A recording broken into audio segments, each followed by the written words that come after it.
Siyempre pagka ganun po sistema po natin, wag po kayong mag-i-inbreed o magla-lockbreed kung wala naman pong history. Kung wala naman pong history yung tao dito, kung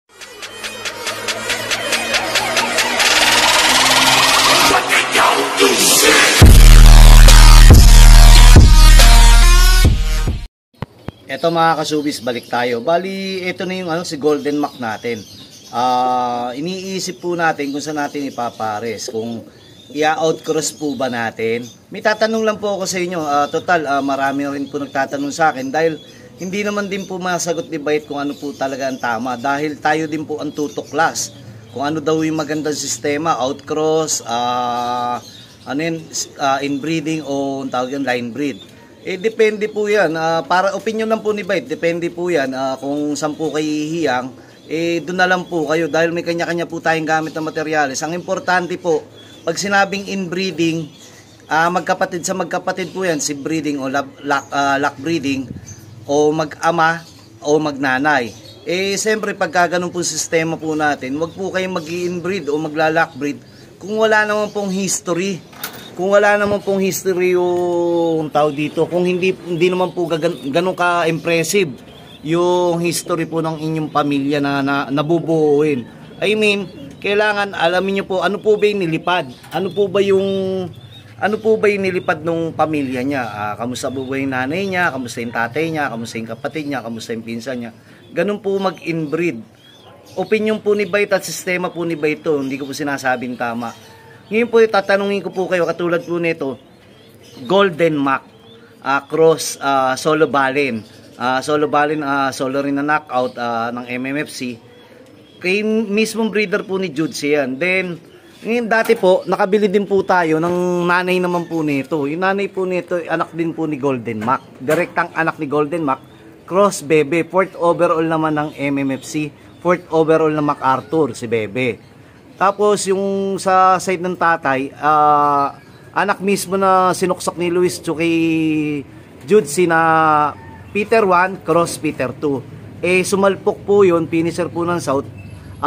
Nakuha din po natin, nabili po natin sa kanya. Ayun po yung gamit natin. Ito related po doon sa first overall ko ng local Ace Pigeon, yung nanay. So matotal, kapatid niya po yung nanay. Ito naman po ngayon, yung anak po nito at saka anak po nito is ang tawag dito, ikakarga po natin pagudpud 1. Pagudpud 2. Clock po siya ng pagudpud 1. Hintayin na lang po natin kung ano magiging resulta. Ngayon, ang katanungan, may Golden Mac po doon Dito may Golden Mac Pero, pag sila ba pinagbangga ko, line breed na ba yan? O ano matatawag? Kasi meron siyang, yung tawag dito, Golden Mac lang, parang kumbasa yung parehas lang. Maliit na porsyento sa nanay at sa nanay din nun. Basta ang hirap na po pagka tayo yung sasagot, pero para hindi po ako mahirapan at hindi rin po kayo mahirapan, opinion po ni Byte, kahit ano pa pong klase, kung inbreeding ba yan o line breeding ba yan o anumang klase dyan o outcross po yan, kung saan po kayo hiyang o kung saan po talaga yung bumasi po kayo doon sa ililipad o nilipad ng pamilya ng ibon. Kahit paanong tawag dyan, ang importante, nabibigyan po kayo ng karangalan at bibigyan po kayo ng kasiyahan. Ganun lang po yung simpleng pamamaraan po ni Byte. Hindi na po natin magiging... Kasi po, yung iba po mahusay dyan, katulad ni Paring Jimmy, nag-aral po ng genetics yan tayo naman po, nag-aral lang po tayo para mag-enjoy. Nag-aral lang po tayo yung true observation at sa pakikinig sa ibang tao. Kaya importante rin po yung may talakayan o meron katulad pong ganitong video May dahan-dahan po tayo natututunan, walang magaling. Sabi ko nga, continuous learning, gawa nga ng ang dami, katulad yan doon sa mga ibang mga sinaunang nakiibon pa, mga old pansier, tapos sa mga European o kaya dito sa atin. Pag binabala-balansin mo, ang magiging kasagutan pa rin yung experience mo pa rin, kung paano nyo po ginawa sa loob nyo. Malaking bagay na lang po may gabay po tayo doon sa mga ibang tao at napapanood natin. At least kahit paano hindi na natin gagawin o pwede natin gawin.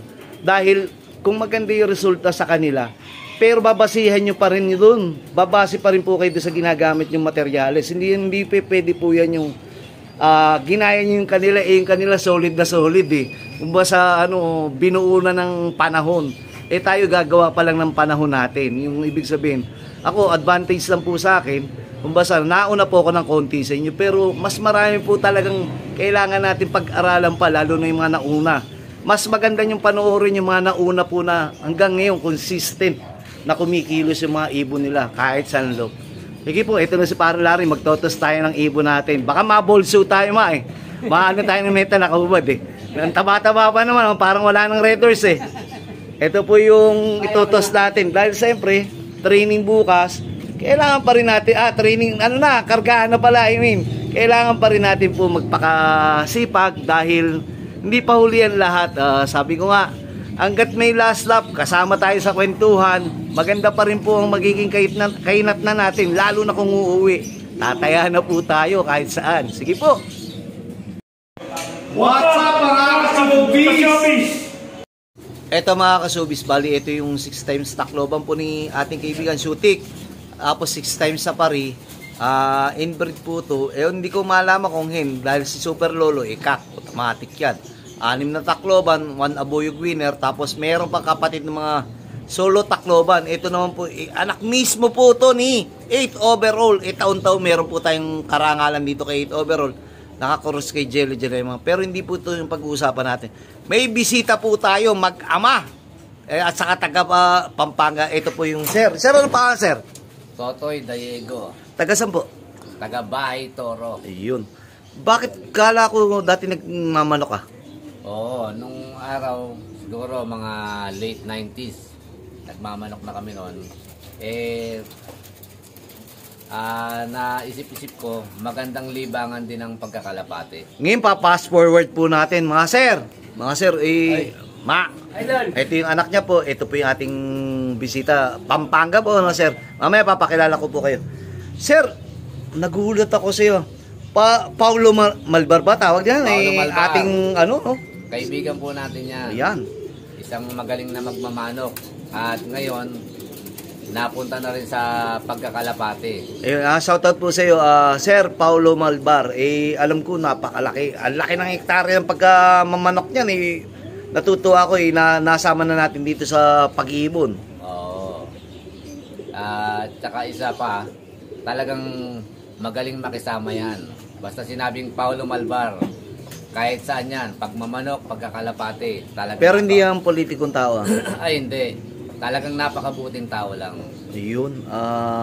Si Bait po kasi napakabuting tao. Ayaw ko sana po i-picture yung pag-inom, pero pagpasensya nyo po. Ito po yung bisita natin ngayon. Isa pa. Sir, pangalan po? J. David sir, from Pampanga. Pampanga? Saan po kayo sa Pampanga? Sa Guagua sir. Ayun po yung mga lahar, no? Baka sir. Kamusta po yung paglilipad nyo po? Saan po kayo naglilipad? Sa TPPC. Okay lang sir. Type pa lang naman ng training. Yun. Baka may shoutout po kayo dyan. Shoutout pala sa supportive kong asawa. Doon nga po yung kwento nyo, yung mismo yung asawa nyo yung parang nagpupus sa inyo, no? Talagang, no? Sinusuportahan po kayo. Opo sir. Grabe. Pero nabanggit nyo po, dati po kayong nag-abroad. Sir. Saan pong abroad dyan? Sa South Korea. South Korea. Si Kuya, eto, kaibigan mo ba to? Yun, pero ikaw daw yung maraming ibon dati. Ano ba? Huwag kang mahiya. Sige, sabi mo. Baka hinahanap ka na ng iyong mahal sa buhay. Shoutout sa misis ko. Iyon, no? Si Clarita, baka ni. Ay, shoutout po, Ma'am Clarita. Tama po ba ako? Clarita, baka Oo. Balisa kayo sa Pampanga? Guagua. Meron po tayong kaibigan yan. Shoutout po natin yung kaibigan natin si Jeldry Aquino. Parang dyan sa Pampanga. O hindi ko maintindihan. Basta AA po dating kasama po natin, taga San Beda. Pero sir, maraming salamat. Yung kinuha yung ibon, para saan yan? Pambreeder sir. Yun, maraming salamat. Kumuha po sila ng ibon. Pero sir, yung kinuha nilang ibon, hindi napapunta kay Bait yung pera. Saan po napapunta yung pera? Sa pangtulong lang po sir. Yun po. Kaya ako nagpapasalamat ay nakasama ko sa lambing ni Bait. Yung lambing po ni Bait sir, malay nyo, bulok yung ibon ni Bait. Pero nakabuhay po tayong tao, no? nakatulong po tayo. Paano kung maayos yung ibon ni Bait? Hindi okay, sir. Iyon po. Pero ako po nangangako, hindi po magaling ibon dito, matsatsaga lang umuwi. Tapos pangalawa, hindi po kayo nakabili ng ibon lang. Nagkaroon po kayo kaibigan. Unang-una nakilala niyo si Totoy! Diego ng Bahay Toro. Iyon, at saka yung kanyang anak. Kevin Diego. At saka si Parin Larry. Ay, sir. Yun. Ang pinupunto po natin dito, hindi lang po tayong basta gumastos. Siyempre, mahal ang kurudo. Nagbayad ka pa yata na ano, no? Yung driver. Oh. Pero yung katotohanan, wala, matalo manalo, nakatulong na tayo, palalo na agad. Di ba po? Bilang suporta po, PM nyo ako kung kaya nyo maglaro sa ibang loop na yung malakihan po Pag sinabi malakihan, hindi po kailangan malaking preso, hindi po kailangan malaki yung premyo. Yung big time na binibigay yung para sa tao. Tutulungan ko po kayo. Okay po ba yun? Maraming salamat, sir. Ayun, sige po. Sir, shoutout na lang. Shoutout kay Brum Brum. Sino Brum Brum? Kay ano? Skirt! Israel Rock. Ayun, sige po. Ikaw, sir. Yan, shoutout din kay Brum Brum tsaka kay... Talagang mahal nila si Brum Brum. Sige, hanggang dito na lang muna po. Salamat po.